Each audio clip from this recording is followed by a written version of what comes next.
The Game of Life and How to Play It by Florence Scovel Shinn. Chapter 2, The Law of Prosperity. Yea, the Almighty shall be thy defense, and thou shalt have plenty of silver. One of the greatest messages given to the race through the scriptures is that God is man's supply, and that man can release through his spoken word all that belongs to him by divine right. He must, however, have perfect faith in his spoken word. Isaiah said, "My word shall not return unto me void, but shall accomplish that whereunto it is sent." We know now that words and thoughts are a tremendous vibratory force, ever molding man's body and affairs. A woman came to me in great distress and said she was to be sued on the 15th of the month for $3,000. She knew no way of getting the money and was in despair. I told her that God was her supply and that there is a supply for every demand. So I spoke the word. I gave thanks that the woman would receive $3,000 at the right time in the right way. I told her she must have perfect faith and act her perfect faith. The 15th came, but no money had materialized. She called me on the phone and asked what she was to do. I replied, "It is Saturday, so they won't sue you today. Your part is to act rich, thereby showing perfect faith that you will receive it by Monday." She asked me to lunch with her to keep her courage. When I joined her at a restaurant, I said, "This is no time to economize. Order an expensive luncheon and act as if you have already received the $3,000. All things whatsoever ye ask in prayer, believing ye shall receive." You must act as if you had already received.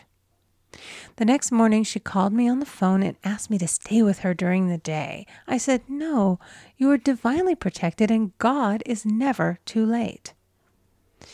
In the evening she phoned again, greatly excited, and said, "My dear, a miracle has happened. I was sitting in my room this morning when the doorbell rang.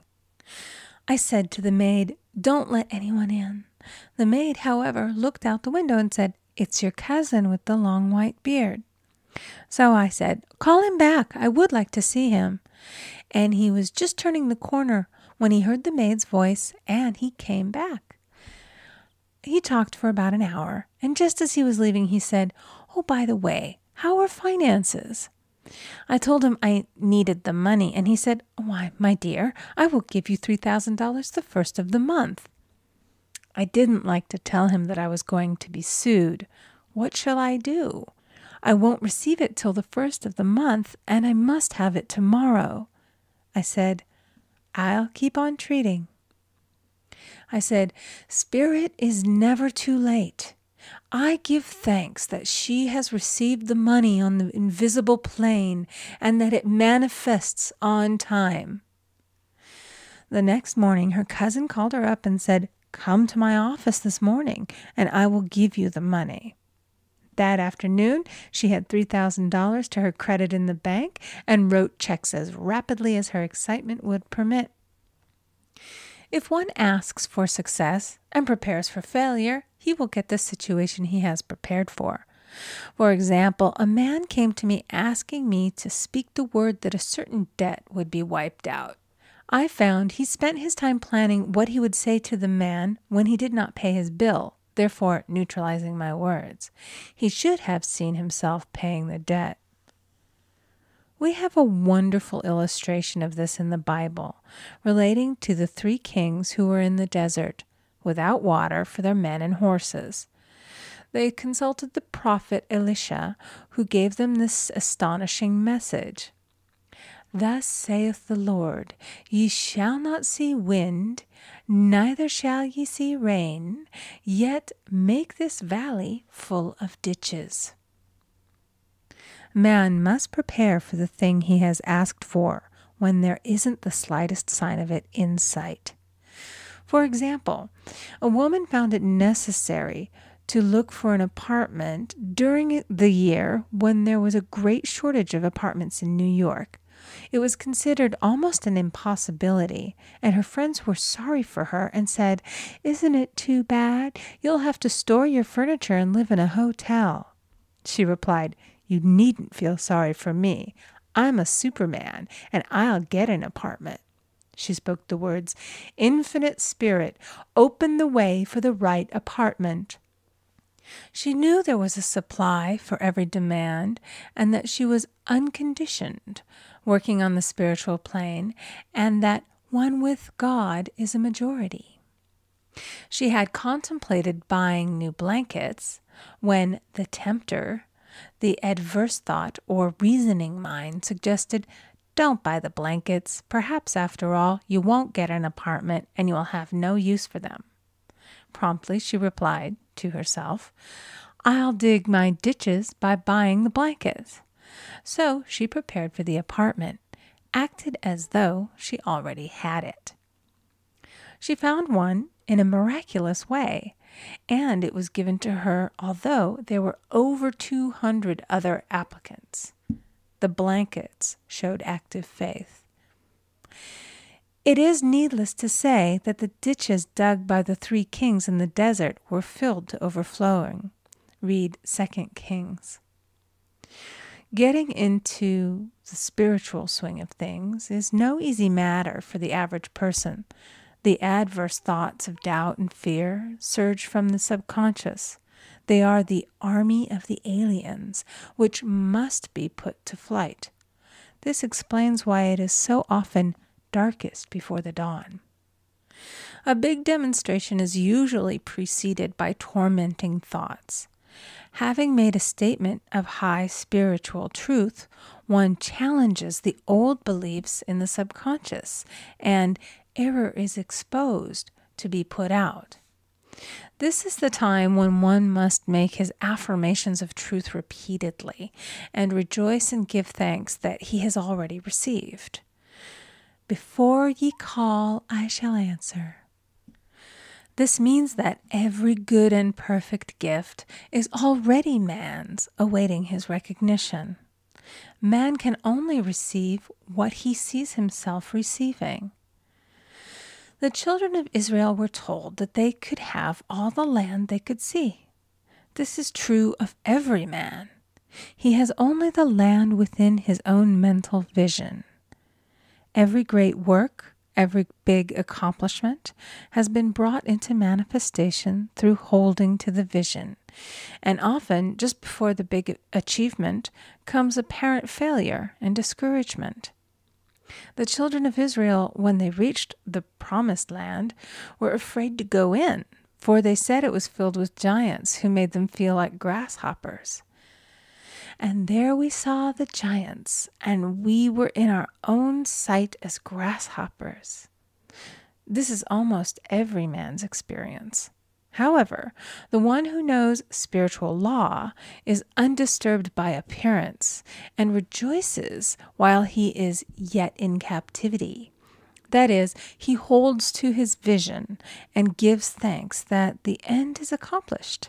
He has received. Jesus Christ gave a wonderful example of this. He said to his disciples, "Say not ye, there are yet 4 months, and then cometh the harvest? Behold, I say unto you, lift up your eyes, and look on the fields, for they are ripe already to harvest."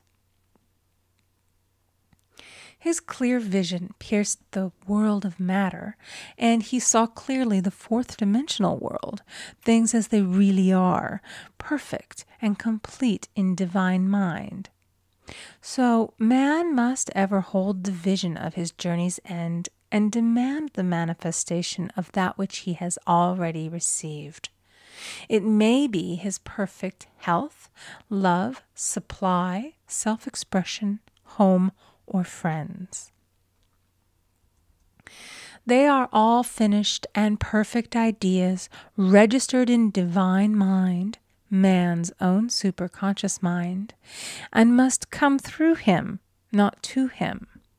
For example, A man came to me asking for treatments for success. It was his imperative that he raise, within a certain time, $50,000 for his business. The time limit was almost up when he came to see me in despair. No one wanted to invest in his enterprise, and the bank had flatly refused a loan. I replied, "I suppose you lost your temper while at the bank, therefore your power.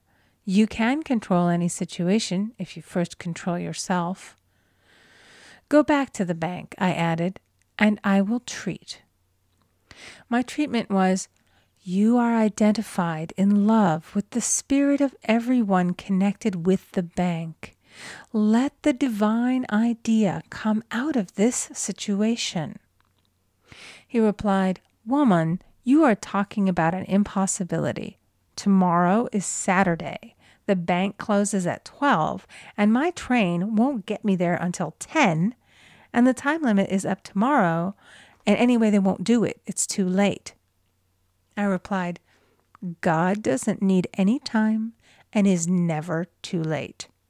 With him, all things are possible."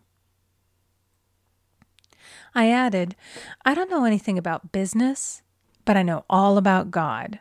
He replied, "It all sounds fine when I sit here listening to you, but when I go out, it's terrible." He lived in a distant city, and I did not hear from him for a week. Then came a letter. It read, "You were right. I raised the money, and I will never again doubt the truth of all that you have told me." I saw him a few weeks later, and I said, "What happened? You evidently had plenty of time after all." He replied, "My train was late, and I got there just 15 minutes to 12. I walked into the bank quietly, and I said, 'I have come for the loan.' And they gave it to me without a question." It was the last 15 minutes of the time allotted to him, and Infinite Spirit was not too late. In this instance, the man could never have demonstrated alone. He needed someone to help him hold the vision.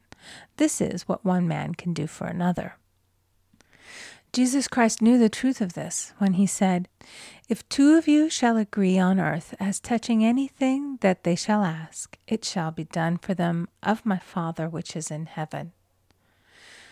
One gets too close to his own affairs and becomes doubtful and fearful.